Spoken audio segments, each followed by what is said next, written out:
Meus queridos, quero convidar você a abrir a palavra de Deus em Marcos, Evangelho de Marcos,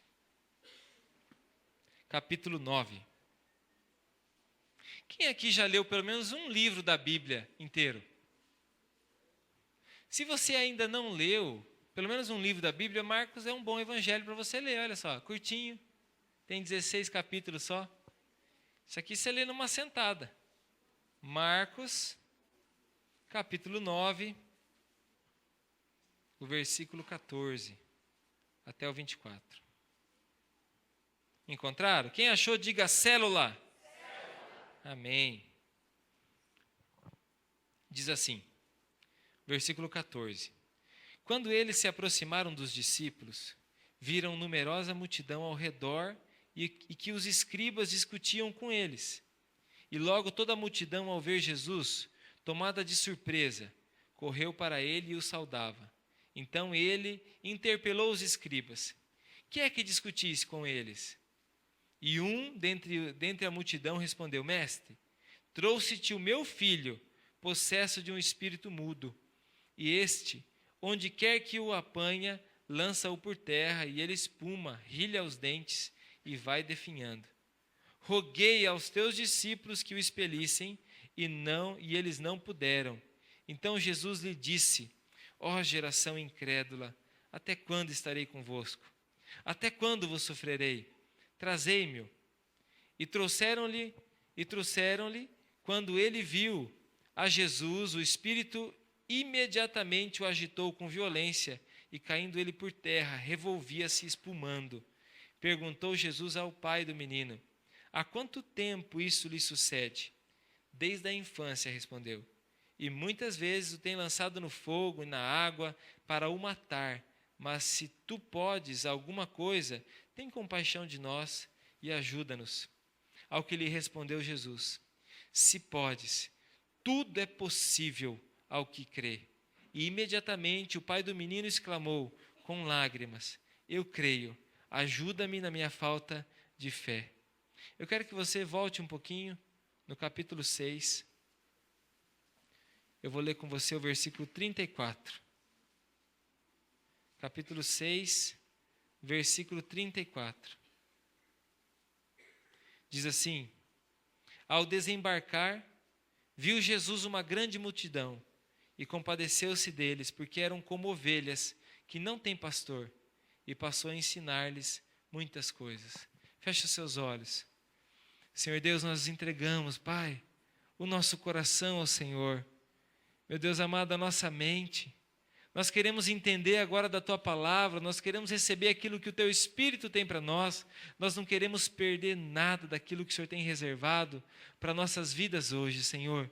Nós já pedimos desde já que o Senhor venha aumentar a nossa fé para que a gente possa crer no que a Tua palavra nos ensina.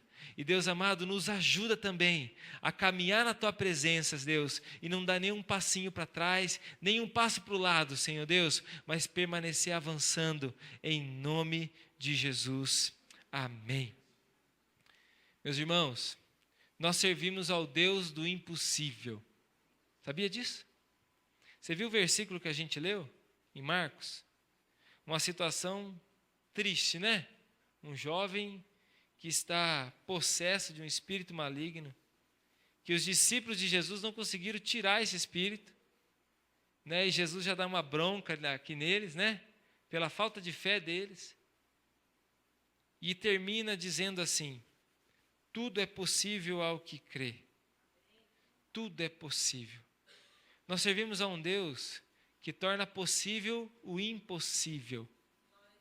Eu quero dizer para você, eu sou fruto do impossível. Amém?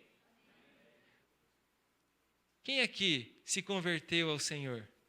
Levanta a mão. Quem aqui, só por curiosidade, quem aqui tinha birra de crente? Levanta a mão. Olha, vocês então, né? Eu também. Né? Tanto que eu tinha um ditadinho, não vou falar que é muito feio, né? Quando eu tirava sarro dos crentes. E tanto que quando eu estava passando na frente de uma igreja evangélica, eu cruzava do outro lado da rua, para não passar nem na calçada. Você vê que tristeza, né? Olha o fruto do impossível. Hã? Se fosse possível, né, aos olhos humanos seria impossível. E Deus tornou o quê?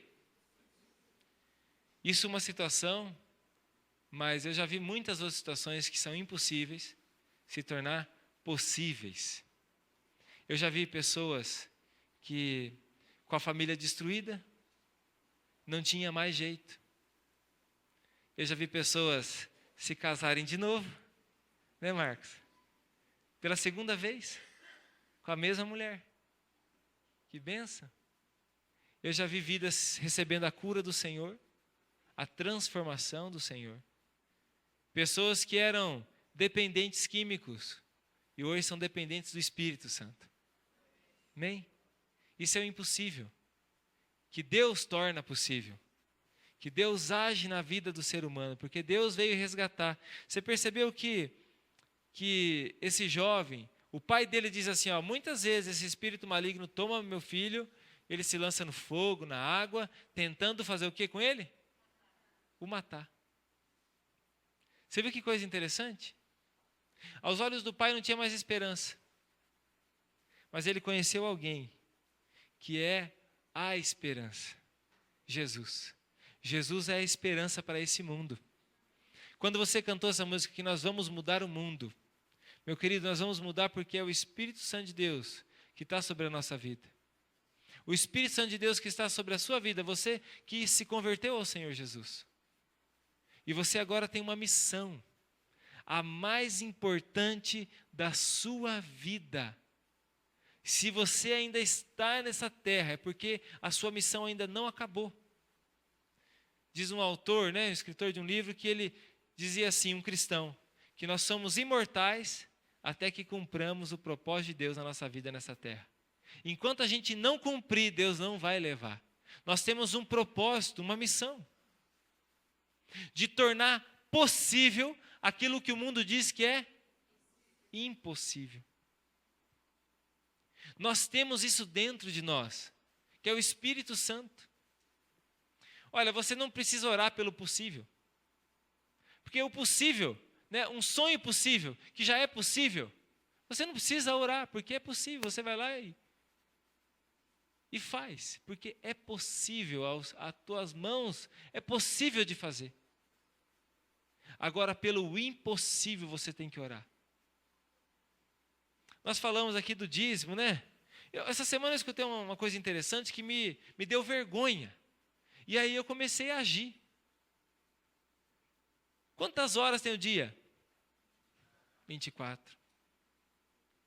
Quanto tempo você gasta na presença do Senhor? Você gasta pelo menos o dízimo do seu dia? 10% do seu dia? 10% seria quanto tempo? 2 horas e 40 e alguma coisa, minutos. Certo? 2 horas, vamos arredondar 2 horas. Você gasta 2 horas do seu tempo para o Senhor, orando, na presença do Senhor? Ah, pastor, isso é impossível. Mas Deus torna possível. Você tem dedicado a sua vida para o Senhor? É mais importante? Né? Ou você veio só atrás de uma bênção? Não, pastor, eu vim aqui igual eu entro no mercado lá do Boniati Facilite. Eu vou lá e pego lá um frango, eu vou lá e escolho uma marca de café, eu vou lá e compro uma erva de chimarrão e vou embora. Se possível, eu não quero papo com ninguém. E se puder marcar, melhor ainda. Né? Hoje em dia não tem mais isso, né? Alguns lugares ainda tem. Meus queridos, você vem na igreja só para isso? Fala assim, eu vim aqui buscar minha bênção e eu quero ir embora. Recebi minha bênção, eu vou partir. Eu vou embora. Não quero nada com Deus. Sabe por quê? Porque o mais importante para mim não é Deus. É o que muitas pessoas dizem. Muitas dizem ao contrário. Muitas dizem assim, não, o mais importante para mim é Deus. E Deus é fulano de tal na terra e Deus no céu. Já viu esse ditado? Mas as práticas dessa pessoa não condiz com o que ela fala. Você já viu um político falando? 90% deles, eles falam, eu vou melhorar a saúde. Eu vou resolver o problema da educação. Eu vou possibilitar transporte de graça para todo mundo. Eu vou abaixar o preço da gasolina. E você chega a acreditar nele, né? Eu acho que até ele acredita nele. Mas daí passou, você deu o seu votinho lá, nunca mais. Você vai ver ele só na próxima eleição. Aí você vai ver ele de novo. E aí as coisas continuam como estão. E muitas pessoas são assim. A fala da pessoa não condiz com o que ela está vivendo. Ela fala que ela quer Deus, ela fala que não tem outra canção. Não tem outra canção. A canção é essa, Santo. É isso que você pode dizer para Deus. E aí você canta isso. Você canta que você vai mudar o mundo. Mas às vezes você está fazendo pior que o mundo. Em vez de você fazer melhor que o mundo, andar na contramão do mundo, você está fazendo pior. Não dá para acreditar. Meus queridos, Deus é o Deus do impossível. Mas parece que está faltando fé no nosso coração. E nós temos que pedir ao Senhor hoje, Senhor, aumenta a nossa fé. Aumenta a nossa fé. Você conhece alguém que tem enfrentado depressão? Levanta a tua mão. Conhece? Você conhece alguém que está doente? Você conhece alguém que tem problema na família? Você conhece alguém que não tem Jesus no coração e que se morrer hoje vai para o inferno? O que nós estamos fazendo então? O que eu e você estamos fazendo? Às vezes nós estamos brigando com essa pessoa. Em vez de levar Jesus para ela, nós estamos brigando. Estamos pegando dinheiro emprestado e não pagando. Aí ele fala assim, esses crentes sem vergonha, vai lá na igreja, agora não quer me pagar. É ou não é? Às vezes estamos lá, dando mau testemunho na fila do banco, na fila do mercado, dando mau testemunho na rua, no trânsito, né? Dirigindo, falando oi para as pessoas, né? Com o gesto do mundo, brigando com todo mundo. Daí a pessoa olha e fala assim, será que tem Jesus nesse coro aí? Será que Jesus habita nesse coração? Daí você chega lá, com o convitinho da igreja. Você ganhou um convitinho do seu líder de célula. Daí, para convidar alguém para ir na célula. Fala, eu queria te convidar para você ouvir a palavra de Deus. A sua vida vai ser transformada. A pessoa olha para você e fala assim, não pode, né? Deve estar brincando comigo. É ou não é? Eu não estou falando que você é perfeito, que você não fale. Mas se você não é perfeito, pelo menos humilde você tem que ser. Né? Humilde para a gente reconhecer nossos erros. Eu também não sou perfeito, mas eu busco ser humilde. Se eu errei, mesmo que a gente tem que, né? Ai, vou ter que ir lá conversar, né? Em casa, por exemplo, você brigou com a esposa, com o teu esposo, e você percebeu que você estava errado. Mas daí, para chegar lá e conversar em humildade e pedir perdão e falar, me perdoa. Agora nós estamos orando por essa cidade. Você quer mesmo que essa cidade inteira se converta ao Senhor Jesus?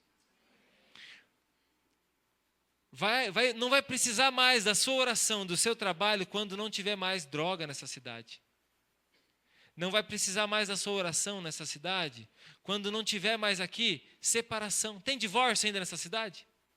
Tem viciado ainda nessa cidade? Tem pessoas que estão abandonando a família e indo lá para o boteco, encher a cara? Tem pessoas que estão aí brigando com as outras, violentando umas às outras? Tem crianças sofrendo abuso nessa cidade ainda? Tem pessoas ainda passando necessidades, necessidade de saúde, de alimento? Tem nessa cidade ainda? Tem pessoas que estão deprimidas? Tem pessoas pensando na morte? Tem pessoas talvez que estão planejando a morte? Será que tem ou não? Se tem, meus irmãos, nós não podemos ficar parados.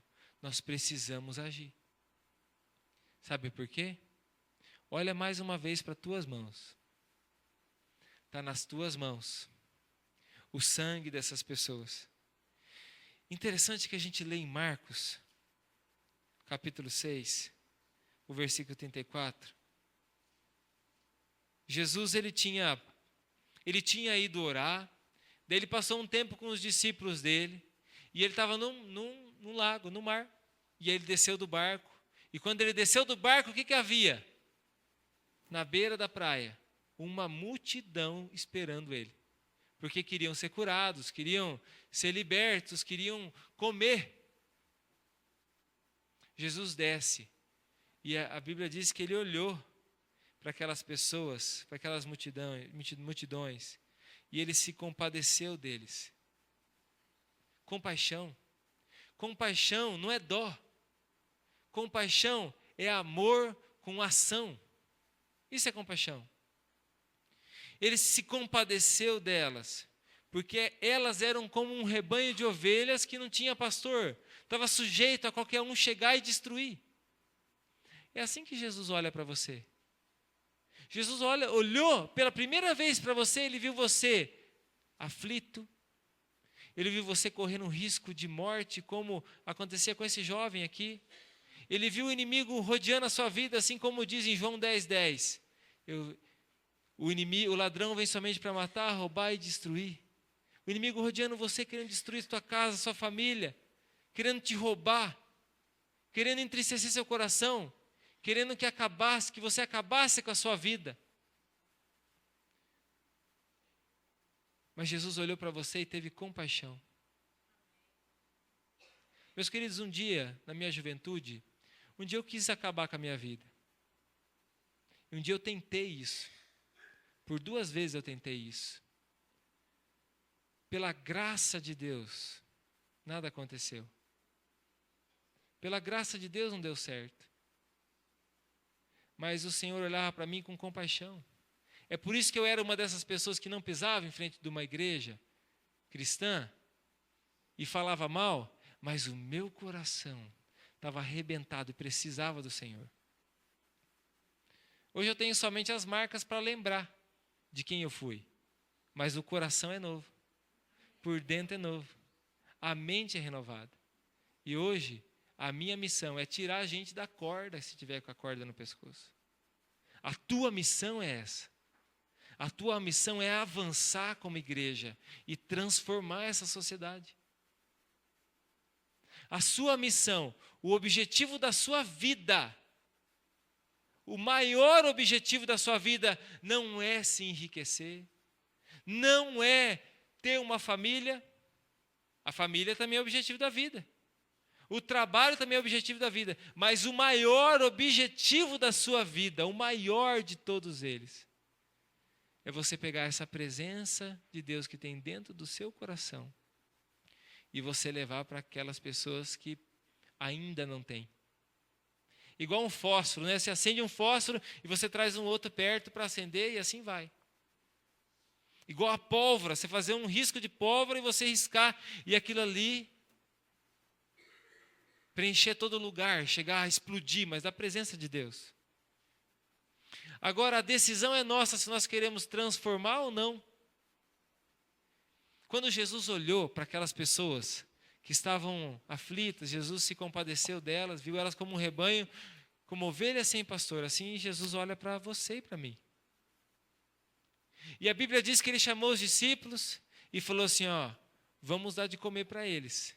Jesus falou assim, os discípulos falaram, não tem como. Nem que se a gente tivesse aqui todo o dinheiro possível, muito dinheiro, não vai ser como. Tinha mais de 5.000 pessoas ali, sem contar as mulheres e as crianças. Já pensou? E Jesus falou para os discípulos assim, dê vocês a eles o que comer. Isso é forte. Isso é forte porque Jesus está dizendo para mim e para você.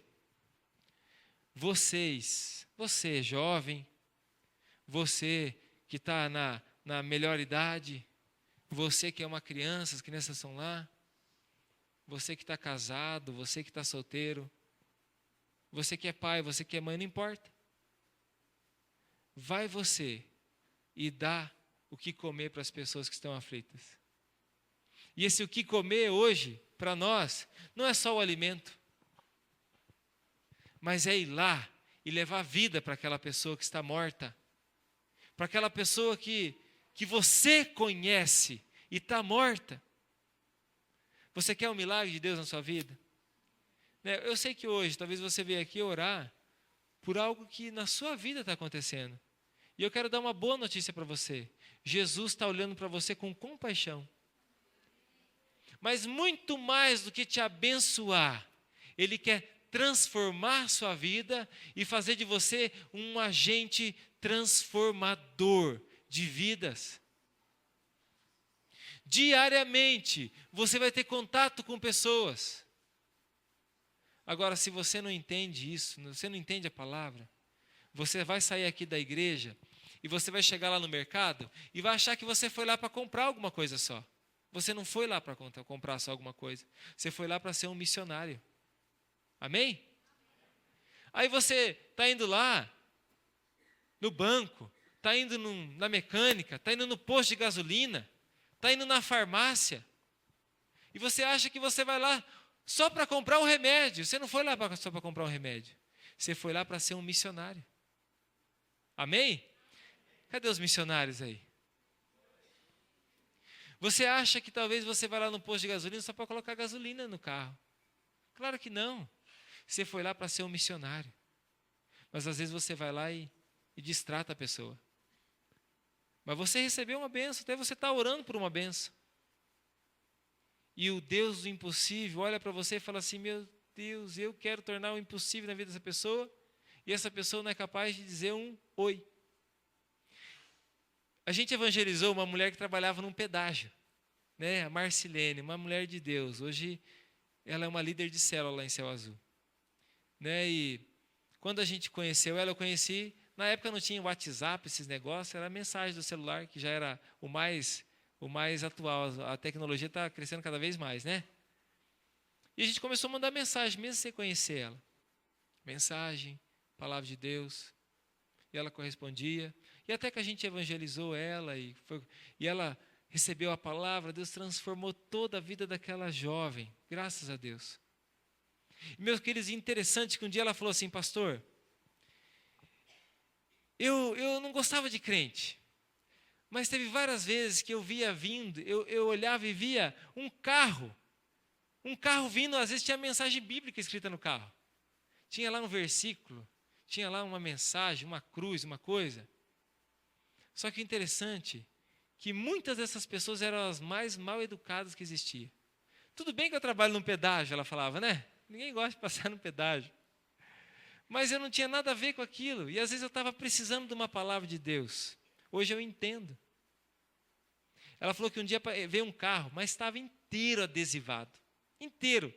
Jesus te ama. Com escrito Jesus em letra garrafal. Né? E tudo empetecado o carro. E quando abaixou o vidro, o homem nem olhar na cara dela olhou. Reclamou, brigou ali que estava muito caro e já começou a murmurar. Ela falou assim, nem bom dia ele falou, nem oi.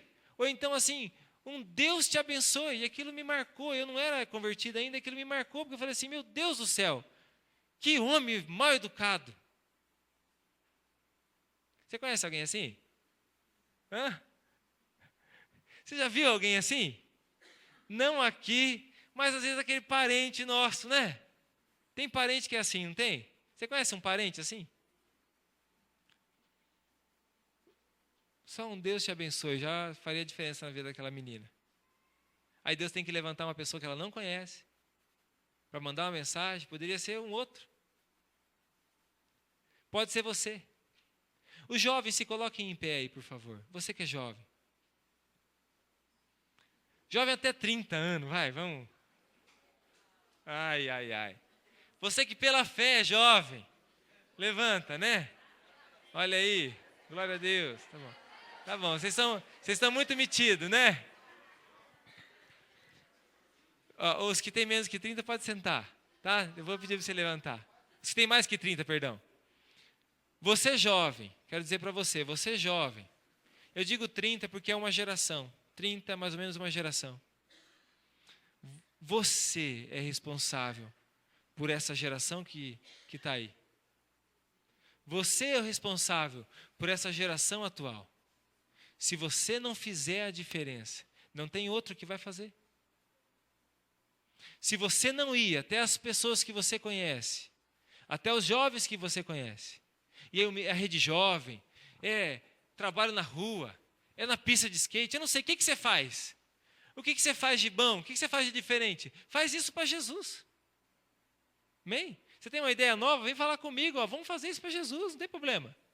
Que seja para influenciar uma pessoa, já vale a pena. Pode sentar você, né? Agora, os jovens mais experientes. Levanta aí os jovens que são mais experientes, acima de 30. Jovens com mais maturidade, né? Jovens mais sábios, a sabedoria está aí, depois dos 30. Vocês também são responsáveis por uma geração. E essa geração, quem vai ganhar é vocês, não tem outra pessoa. Mas, pastor, eu estou precisando. Então, se acerta logo com Deus e vai trabalhar para Jesus. O que você faz? Eu vendo sapato. Então, venda sapato para a glória de Deus. Use isso aí para ganhar vida para Jesus. Eu sou um viajante. Aonde você for, você é um missionário que vai alcançar pessoas que outros não vão alcançar. Eu ando na rua, eu faço não sei o quê. Eu cuido de passarinho. Né? Eu trabalho num pet shop. Não tem problema o que você faz, meu querido. Essa atividade Deus te deu só para você fazer a diferença. Pode se sentar. E assim são os casados. Assim são os solteiros. Assim são as pessoas que já estão lá, né? São idosos. Melhor idade que fala hoje, né? Está na melhor idade. Você conhece aquela geração que fez parte da tua geração. É você que é responsável por ela. Agora você tem uma escolha. Você pode falar, eu não vou fazer diferença. Será que Deus pode usar você para curar uma dessas pessoas? Ir lá orar e ela ser curada? Mas você tem coragem? Os discípulos não conseguiram expulsar aquele demônio. Chegaram para Jesus. E depois eles perguntam para Jesus e falam assim, Jesus, por que nós não conseguimos? E Jesus fala para eles assim, porque para isso, para esse tipo de demônio, precisa de muita oração e jejum. Quer dizer, vocês não estão preparados. Mas vocês vão ficar. Amém? Você também. Talvez você não tenha buscado a Deus como deveria. Talvez você veja aqui, o pastor com essa conversa, eu só queria receber uma oração para Deus me abençoar. E pronto, acabou. Meu querido, isso aí você pode fazer em outro lugar, qualquer hora. Nós vamos sempre te abençoar. Mas Deus quer muito mais da sua vida. Deus quer fazer algo muito maior através da sua vida. Agora, se você continuar olhando para a ponta do seu pé, para o teu umbigo, ficar andando de cabeça baixa, você vai passar desapercebido nessa vida. Hoje apareceu alguma pessoa na sua vida reclamando, né, no teu caminho hoje, que reclamou da vida?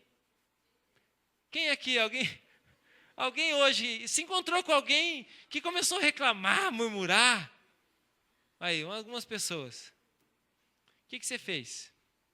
Você ajudou na murmuração? Você falou assim, deixa eu orar por você, estendeu a mão, orou, repreendeu aquele espírito maligno de murmuração? Você ficou calado? Ou você deu uma palavra fala, não, tudo bem, isso está acontecendo ruim. Isso é ruim mesmo. Mas sabe o que a Bíblia diz? A Bíblia diz que o meu Redentor vive. Quer dizer que Jesus, ele está acima de tudo, ele está cuidando da minha vida. Ou então uma pessoa muito nervosa falou assim, olha, a Bíblia diz que Jesus é o príncipe da paz. Olha só que palavra de um crente, né? Isso que é palavra de um cristão que conhece a Jesus. Meus irmãos, Deus é o Deus do impossível e Ele quer agir hoje nessa noite. Só que Ele quer agir na sua vida hoje para você transformar outras vidas. Para você fazer a diferença na vida de outras pessoas. Alguém teve que fazer a diferença na minha vida. Alguém teve que fazer a diferença na sua vida. Você lembra da pessoa que te convidou para vir à igreja? Você lembra da pessoa que começou a orar por você? Você lembra da pessoa, talvez se você já tem um tempo maior de caminhada, que foi lá na tua casa, né? Investiu na sua vida. Às vezes, né, você foi no encontro com Deus, a pessoa te ajudou a ir para o encontro. A pessoa se preocupa com você. A pessoa amou você. Mesmo que aos olhos do mundo fosse impossível. Aí você olha para algumas pessoas e fala assim, não, essa pessoa é impossível, pastor, de vir para a igreja. Glória a Deus, né? Se é impossível para nós, para Deus é. Fala para a pessoa que está do seu lado, se é impossível para você, é possível para Deus. Eu quero que você se coloque em pé. Talvez tenha faltado fé para você. Talvez a tua oração não tenha curado nem dor de cabeça. Nem dor de cabeça tem curado. Talvez a tua oração não tenha passado do teto, mas porque falta posicionamento, falta busca. Falta compromisso com Deus. Mas pastor, antes acontecia na minha vida, já aconteceu algumas coisas na minha vida que foi pouca oração. Meus irmãos, se você quer continuar avançando, não adianta você fazer as mesmas coisas, você precisa fazer mais coisas. Se você comer papinha de nenê para se sustentar hoje, você não vai aguentar. Porque precisa aumentar a dose. Porque nem tudo que você fez lá atrás, daquele jeito vai continuar funcionando. Às vezes você precisa mudar a estratégia, precisa orar mais. Às vezes 1 hora por semana já não está dando mais. Um culto por semana também já não está sendo bastante. Seu coração já está se esfriando.